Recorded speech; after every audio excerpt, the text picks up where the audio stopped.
Kalau mau tidak terhimpit, menyatulah. Betul. Tidak ada terhimpitan. Ayah, ibu memahami kebutuhan anak, anak memahami kebutuhan ibu, menyatu. Itu perintah berbakti. Wabil walidain. Wabil walidain. Bukan dia katakan ilal walidain. Bukan kepada orang tua, tetapi dengan orang tua. Kalau saya berkata kepada itu jauh.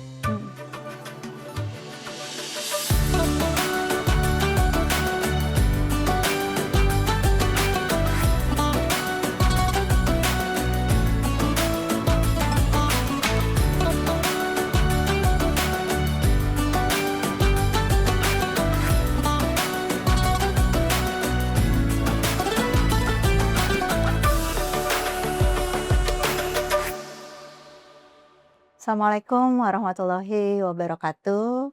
Terima kasih sudah kembali hadir di Tafsir Al-Misbah. Semoga makin konsisten, makin selalu menanti-nanti hadirnya Tafsir Al-Misbah setiap hari.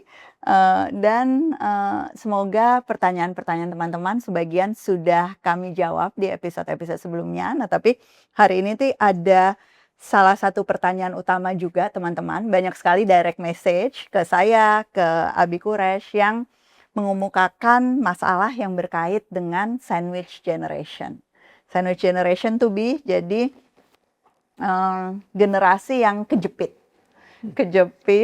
karena punya kewajiban untuk juga menghidupi, memimpin keluarga intinya, anak-anaknya, tapi di sisi lain juga sadar betul bahwa ya punya kewajiban untuk berbakti kepada orang tuanya. Nah, situasi ini dihadapi oleh banyak sekali generasi sekarang gitu ya, di usia ya mungkin yang banyak ya sekitar akhir 20-an bahkan sampai umur 50-an gitu ya, yang memang makin lama makin merasa terbebani lah, makin lama makin merasa terhimpit dan terjepit. Nah, tapi sebelum kita mulai ngomongin masalah-masalahnya, mungkin kita mulai dari kewajiban berbaktinya sendiri, Bi. Jadi, ini Ayla sambil buka aplikasi Tafsir Al-Misbah, teman-teman ada yang udah download apa belum? Kalau belum, tolong di-download. Itu sebetulnya ayat-ayat yang berbicara tentang pentingnya hormat kepada ibu dan bapak gitu ya, bahwa kita punya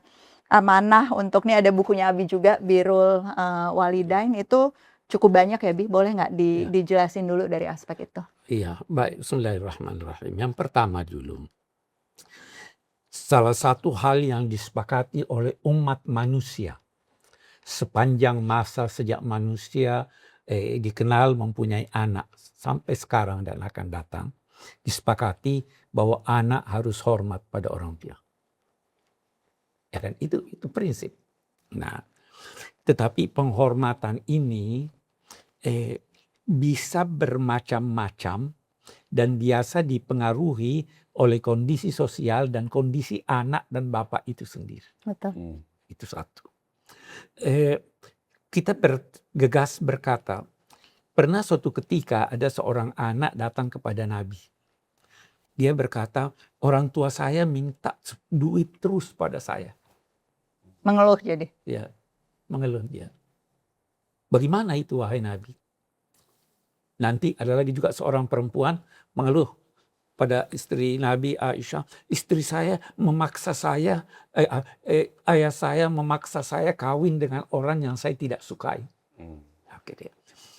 Waktu Nabi mendengar keluhan anak lelaki ini, terus Nabi berkata, panggil ayahmu. Datanglah sang ayah.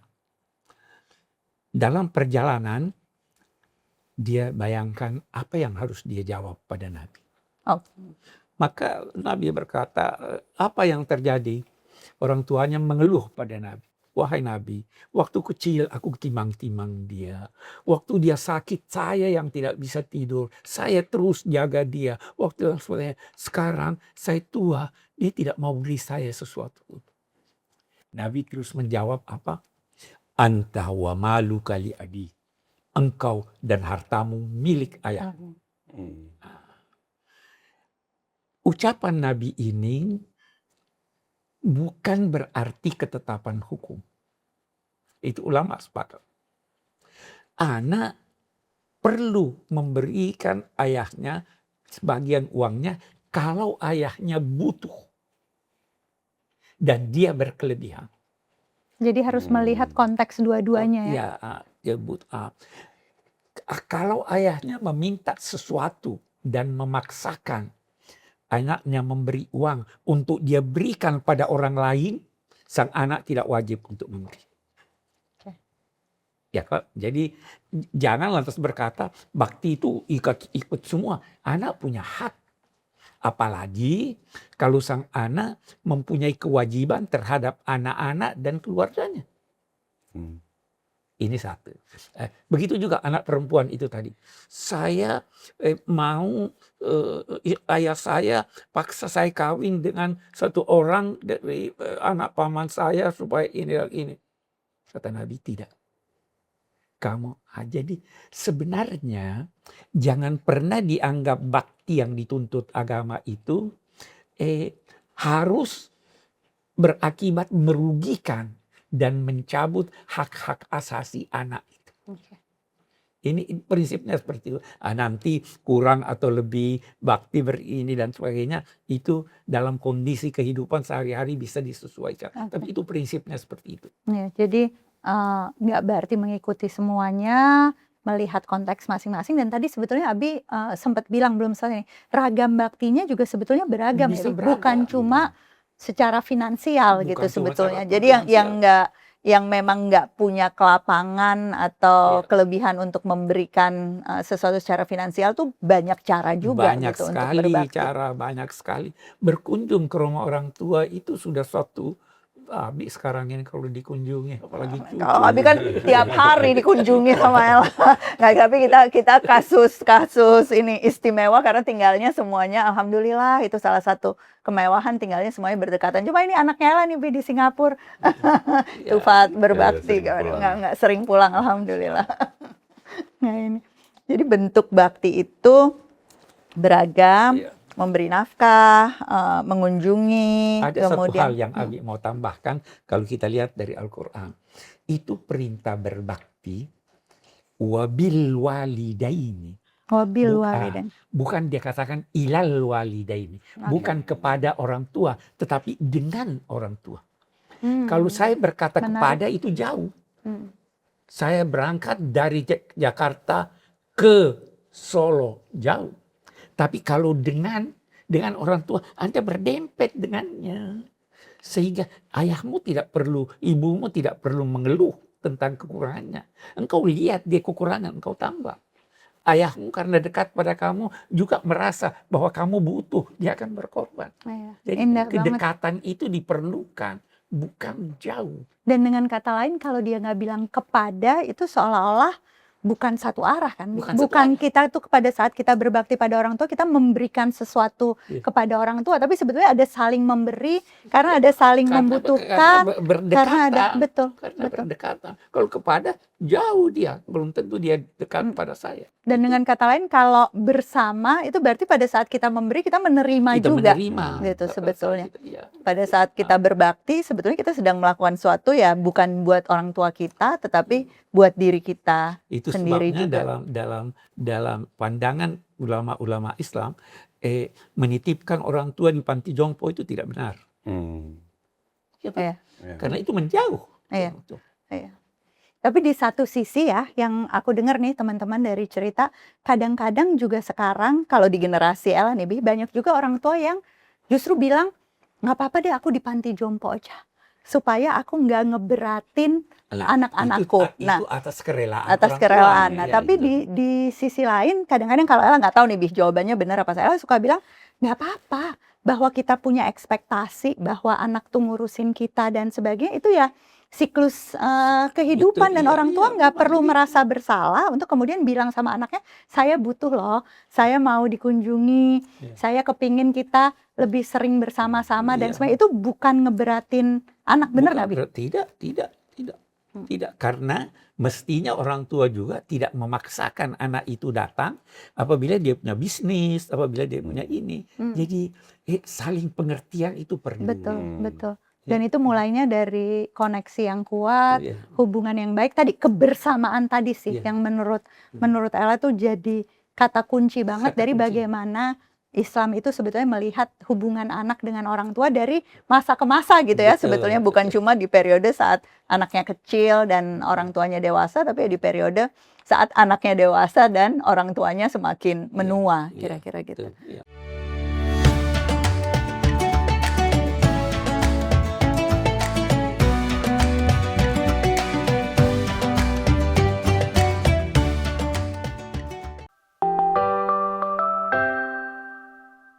Fatih ada refleksi tertentu atau Iya. pertanyaan? Tadi memang poin Jidu tentang kebersamaan, bukan menjauhi tapi bersama dengan orang tua, bekerja sama dan sebagainya memang sangat kita take poin itu gitu ya. Dan memang kayaknya salah satunya ya komunikasi dengan lebih baik gitu ya, Mam. Iya, Ya, betul. jadi memang sebenarnya bukan bukan hanya memberi kepada orang tua tapi juga berkomunikasi Tapi dengan komunikasi dengan lebih baik, tapi kan kadang-kadang bukan berarti nggak ada perbedaan pendapat Oh ya iya. antara Iya. anak dan orang tua. Iya, bagus ini kedekatan itu menjadikan anak dan orang tuanya, ibunya dan ayahnya bersahabat. Hmm. Nah, persahabatan itu bukan berarti setuju semuanya, Betul, ya toh. Persahabatan bisa terjadi perbedaan, baru kita cari titik temu. betul. Ya, jadi bisa tidak masalah ayah dengan anak dengan ayah beda pendapat. Ya, perbedaan pendapat dalam hal tetap menghormati. Jadi berbeda pendapat nggak berarti kita nggak berbakti. Berbeda pendapat nggak durhaka kan? Bu? Tidak durhaka. Nggak durhaka. Ya, hanya caranya. Itu di Quran ada uraian tentang Nabi Ibrahim dan ayahnya. Beda akidah, tetapi dia tetap hormat. Oke. Jadi kalau yang dibilang durhaka tuh kayak apa? Karena banyak banget anak tuh yang takut durhaka Mbak Ella gitu. Bahkan kadang-kadang kayak ngeluh aja gitu. Boleh nggak sih ngeluh? Kalau aku ngeluh tentang beban aku gitu, itu apakah aku berarti anak yang durhaka dan sebagainya? Itu kayak Tidak. kita Justru- sering banget bisa ditakut-takutin durhaka, jadi batu gitu. Jadi orang-orang tuh Tidak, sama sekali tidak. Justru menurut Abi, anak yang mengeluh pada ayahnya justru menunjukkan kedekatannya pada iya, ayahnya. itu betul sih. Itu betul. Betul? Karena percaya, karena yakin bahwa hubungannya kuat sehingga ya dalam tanda kutip berani mengeluh, berani mengakui kelemahan gitu ya. Kalau di psikologi kita bilangnya vulnerable gitu ya, jadi rentan dan nggak merasa kalau dia jujur itu dia bakal disalah-salahin, tapi dia bakal Nah, ya, orang tua difahami. harus bijaksana, Betul. harus pandai mendengar, Betul. meluruskan kalau keliru, menerima kalau ini. Jadi pokoknya bersahabat. Betul. Intinya itu bersahabat dengan anak. Dan nggak bisa tiba-tiba teman-teman, nggak bisa kayak nunggu anaknya dewasa baru bersahabat. Bersahabatnya justru Kalau dari anak kecil. Kalau anak kecil memang bersahabat, Abi Betul. dengan cucu bersahabat kan. Lain-lain Besar dia sudah.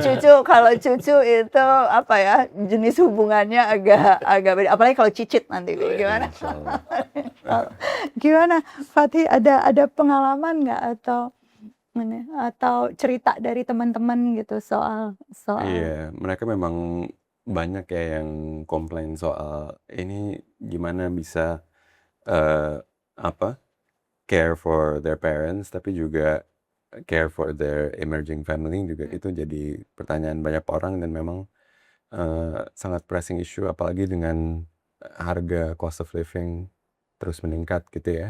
Itu memang di benak banyak orang. Iya sih, segala macam hal sih gitu. Dan jadi tapi sebetulnya kalau Mami ngelihatnya tuh ini tuh bukan cuma soal isu kedekatan emosi, tapi memang isu bahwa memang ya beban ekonomi seperti yang Iya, Fatih bilang tuh jadi makin besar gitu ya. Betul, Mungkin betul. kalau di generasi Mami gitu itu agak lebih gampang memang jadi sandwich dibanding di generasi Fatih sifat, karena ya semuanya jadi lebih mahal gitu ya. Jadi ke bawah lebih mahal, ke atas juga lebih mahal. Jadi makin betul-betul terhimpit dan terjepit. Cuma mungkin kata kuncinya justru apa ya, kemampuan merencanakan keuangan. Itu dan bukan cuma tanggung jawabnya anaknya sih, sebenarnya tanggung jawab kita sebagai orang tua juga iya. gitu ya. Gimana kita bisa melakukan perencanaan keuangan supaya pada akhirnya nggak jadi beban gitu. Ya, jadi keterhimpitan itu akibat dua pihak yang berbeda. Kalau mau tidak terhimpit, menyatulah. Betul. Tidak ada terhimpitan. Nah, ayah, ibu memahami kebutuhan anak, anak memahami kebutuhan ibu, menyatu. Di sini dikurangi, di sini ditambah dan sebagainya. Jadi pasti selalu ada kompromi, pasti selalu ada negosiasi, dan nggak mungkin nggak ada perbedaan pendapat, nggak mungkin nggak ada konflik, karena memang ini situasi yang sulit gitu ya. Perbedaan pendapat kalau berkaitan dengan hak anak, anak yang dimenangkan oleh agama. Anak mau pilih jurusan tertentu. Karena dia yang akan menghadapi itu. Jadi selalu memang peran sebagai orang tua itu memang menempatkan kepentingan anak di atas kepentingan dirinya. Itu juga ya, itu pesan yang penting sih buat semua orang tua. Jadi memang ya kita yang punya, kan Ella sandwich nih. Ini. Tapi Abi enggak jepit Ella. Enggak sama sekali, sandwich yang lezat loh. Nah, ada ekspektasi, alhamdulillah bisa saling memenuhi dan sebagainya. Tapi sebenarnya apa ya, bahwa sebagai orang tua itu kita yang harus menjaga anak gitu ya. Dan cuma memang susahnya kadang-kadang kenapa dibilang sandwich juga tuh Bi, karena pola komunikasi itu kan diturunkan. Jadi kadang-kadang kalau yang dari atas ke bawah ini udah agak nggak enak gitu, rasanya asem-asem dikit gitu ya. Yang dari tengah ke bawah juga jadi nggak enak. Terus kemudian generasi selanjutnya juga jadi nggak enak. Nah, memutus lingkaran itu tuh yang seringkali susah gitu ya teman-teman. Ada yang alhamdulillah punya kebiasaan komunikasi yang baik, perencanaan keuangan yang baik gitu ya, sehingga itu jadi modal yang dibawa ke generasi selanjutnya. Ada juga yang mungkin mulainya dari minus kan Kak, dari masalah-masalah ekonomi, masalah-masalah komunikasi, dan penting untuk ya memang memulainya dari keterbukaan gitu ya di dalam keluarga. Nah, yang suka ditanyain juga tuh Fat sama yang lain tuh kadang-kadang gitu, kalau ngerasa jadi sandwich tapi cuma salah satu anak aja. Misalnya kayak Fathi anak tertua gitu ya, misalnya laki-laki, itu kadang-kadang juga dapat beban lebih Bi untuk mengurus keluarganya. Atau sebaliknya, anak perempuan yang diharapkan untuk lebih berbakti kepada orang tuanya. Itu ada tuntunan agama nggak sih Bi? Bahwa memang tadi misalnya kan Abi ngasih contoh itu tadi ke anak laki-laki, harta kamu adalah harta ayahmu. Apa betul tuntutan berbakti itu dari Islam tuh dibebankan lebih banyak ke anak laki-laki atau apa? Tidak. Bakti dituntut dari anak perempuan dan anak laki-laki, tetapi sesuai kemampuannya. Kalau istri tidak bekerja, ya toh, suami yang bekerja, dia memperoleh dari suaminya uang sekedarnya untuk kebutuhannya, dia tidak berkewajiban untuk itu. Boleh jadi suami sebagai menantu itu menganggap mertuanya ya sama seperti orang tuanya. Sama seperti orang tuanya, begitu. Jadi sebenarnya fleksibel. Jangan jadikan ini tuntunan hukum, tetapi dia tuntunan moral. Tuntunan moral. Kalau kejepitnya karena alasan budaya, itu tadi Abi jelas bilang kan, di Islam itu nggak ada kewajiban pada anak laki-laki, kewajiban pada anak perempuan, semua kembali kepada konteks masing-masing. Tapi kenyataannya di budaya kita tuh kadang-kadang ada, kan udah pasti bukan agamanya nih gitu ya, kira-kira budaya, norma, kebiasaan dan sebagainya. Itu contoh bagus pertanyaannya. Budaya positif yang sejalan dengan tuntunan agama atau paling tidak bertentangan dengan tuntunan agama perlu kita tegakkan. Tetapi kalau budaya itu tidak sesuai dengan tuntunan, satu contoh sekarang, boleh jadi di Barat anak begitu dewasa kamu pergi keluar rumah, bukan tanggung jawab, tanggung jawab sekitar. Kalau di Islam tidak begitu. Ya jadi kalau budayanya bertentangan, kita tidak ingin. Dalam Islam semua harus kita rangkul, lebih-lebih keluarga.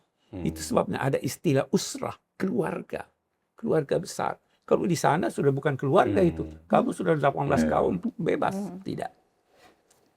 Jadi memang memang sebetulnya nilai kekeluargaan, nilai kebersamaan itu nilai yang sangat amat melekat Iya, di dalam ajaran Islam, tetapi, tidak berarti menyiksa anak atau menghalangi hak anak iya, seperti iya, yang Abi iya. sampaikan tadi. Ya, Abi ingin garis bawahi salah satu perbedaan pandangan Islam dan pandangan katakanlah Barat adalah soal keluarga. Mereka tidak terlalu mengandalkan kekeluargaan. Kalau dalam Islam bukan hanya keluarga anak kandung, tapi begitu dia menikah dengan orang lain, itu keluarga sudah membesar. Betul, betul. Ya tuh, ibumu sudah menjadi dua, ayahmu Ya. sudah menjadi dua. Iya, dan sebetulnya nggak semua Barat sih, karena bahkan kalau kita lihat di Inggris sama di Amerika pun itu ya Amerika jauh lebih individualis. Lah kemarin baru lihat riset gitu yang kayak kalau kita lihat film Iya. Amerika itu ya biasanya digambarkan dewasa hidup sendiri, karakternya kita nggak tahu si karakter itu apakah dia punya ibu, punya bapak gitu. Kalau kita Iya. lihat British comedy gitu itu selalu ada tuh si figur keluarga besar dan sebagainya gitu ya. Tapi udah jelas bahwa kalau di Indonesia itu ya konteks Indonesia. keluarga besar itu ya sangat guyup, sangat kolektif dan Iya. itu sebetulnya sesuatu yang diridhoi oleh agama, Iya, dan itu yang positif. Karena positif. kita makin besar, kita makin kuat hubungan kita, bantu-membantunya lebih terbuka. Oke. Iya. Ya, ya.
Aduh, menarik banget. Berarti ada ini one last questions, pertanyaan soal Iya. keluarga besar ini dan interaksi. Mungkin Jidu aku mau tanya tuh, jadi kita baru diskusikan tadi soal obligasi moral baik dari orang tua terhadap anak, tapi juga anak terhadap orang tua.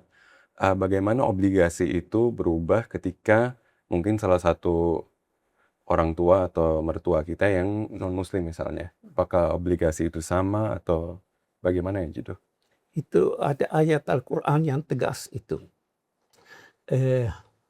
Setelah memerintahkan berbakti kepada orang tua, dikatakan, kalau seandainya wa in jahadaka ala an tusyrika bi syai'an fala wa sahibhuma fid dunya ma'rufa. Kalau dia memaksa kamu untuk mengubah agama kamu dan mempersekutukan Tuhan, jangan ikuti itu. Tetapi kamu harus tetap berbuat baik kepada keduanya selama kamu hidup di dunia. Ada seorang jadi tetap harus berbakti walaupun beda agama gitu kepada orang tua kita. Ini secara ekstrim, walaupun mungkin orang belum tentu setuju tentang ini. Seandainya katanya ayahmu yang non-muslim itu dalam ajaran agamanya membolehkan minuman keras, maka kamu tidak berdosa kalau bawakan dia minuman keras. Itu contoh ekstrimnya gitu ya, untuk menunjukkan bahwa penghormatan dan salah bakti seorang itu penting. ibu istri Nabi itu belum masuk Islam. Dia datang berkunjung kepada istri Nabi. Dia mau masuk ke kamar, duduk di kamarnya, di kasurnya. Jangan begitu, Nabi bilang, tidak, silahkan. Biar dia ini. Jadi bakti, hormat, dan sebagainya kita setujui, tetapi idenya yang salah, yang bertentangan dengan agama harus ditolak. Oke. Insya Allah birrul walidain bersama-sama dengan orang tua kita sepanjang masa hidupnya dan juga pada saat kita menjadi orang tua, kita bersama-sama dengan anak kita sepanjang masa hidup kita, itu bisa jadi budaya dan sekaligus juga perintah agama yang kita jalankan dengan konsisten, teman-teman. Tadi Abi udah bilang beragam caranya, bukan cuma bisa kita tunjukkan baktinya secara finansial, tapi justru dukungan-dukungan emosional, menunjukkan rasa hormat dengan berbagai cara itu seringkali jauh lebih dibutuhkan gitu ya oleh orang tua kita masing-masing. Buat yang masih merasa terjepit, mudah-mudahan bisa segera keluar dari himpitan-himpitan yang dirasakan, dan tadi panduan agamanya sebetulnya adalah mengkomunikasikan itu. Jangan dianggap topik yang tabu. Saya tahu susah sekali, apalagi kalau belum terbiasa, tetapi pada akhirnya kita ingin kita menjalankan peran ini dengan rasa tenang, tanpa mendolimi, tanpa membatasi hak anak, tapi juga tetap menjalankan kewajiban-kewajiban kita kepada orang tua masing-masing. Kita coba, teman-teman, saya tunggu cerita-cerita lain yang dibagikan di kolom komentar. Dan jangan lupa saksikan terus Tafsir Al-Misbah. Ketemu lagi besok insya Allah. Assalamualaikum warahmatullahi wabarakatuh.